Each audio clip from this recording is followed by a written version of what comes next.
They are some of history's most iconic images, and they're on display at the Gibbes Museum of Art. Let's welcome Chase Quinn, co-director of Education and Programs and curator of special projects at the Gibbes. Great to have you with us. First of all, want to start with the exhibit, The Bitter Years, because I think when you blend the word photography and the Great Depression, there are certain images that pop into your mind. Incredibly iconic, timeless images. Tell us a little bit more about the artists that are featured in this exhibit. Absolutely. So first of all, thank you for having us here. We're such admirers of your work, so it's a privilege. So The Bitter Years, Dorothea, Lange, and Walker Evans, photographs from the Martin Z. Margulies collection, is an incredible show. It includes upwards of 80 black and white photographs by documentary photographers who were capturing the Great Depression. That includes iconic imagery like the Migrant Mother series, which a lot of people will be familiar with, which depicted a woman named Florence Thompson, who Dorothea Lange photographed with her children while they were in a pea picker encampment. And it's these kinds of photos that became emblematic worldwide for the suffering during the Great Depression. And the intention of that project under the New Deal was to really capture the social landscape of the country at that time. Yeah, indeed, and they certainly accomplished that.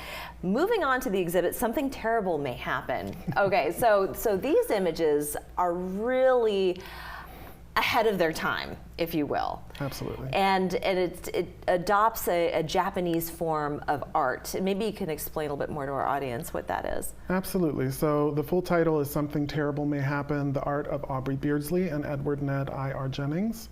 And the exhibition is really re-examining and broadening the narratives around the Charleston Renaissance. Yeah. So that was a period in the 1920s where Charleston really had this artistic rebirth.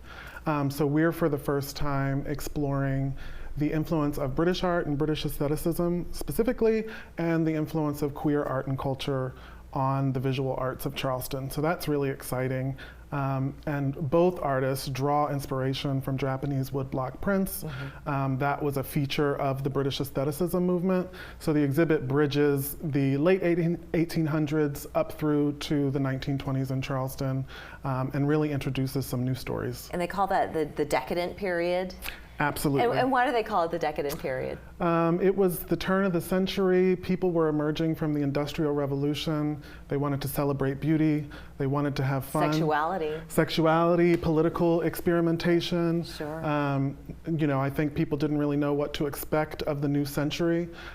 So everybody was hurtling towards the 20th century. Yeah, and it's certainly expressed in those images. Very cool stuff. You also have a lot of lectures coming up, and you also have just opportunities for people to come and discuss art as well, which I think the Gibbes does such a wonderful job in doing so. So are there any particular dates in mind that you'd like folks to make sure that they get their ticket to come? Absolutely. We're all about continuing the conversation. So on December 2nd, folks can join us for our book club, Literary Gibbes. We're going to be discussing the title, The Worst Hard Time, inspired by the Bitter Years exhibition.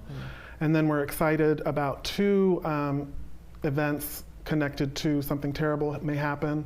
The first one will be November 15th with noted scholar Harlan Green, entitled Queering the Charleston Renaissance, where he'll discuss the period and sort of its underpinnings.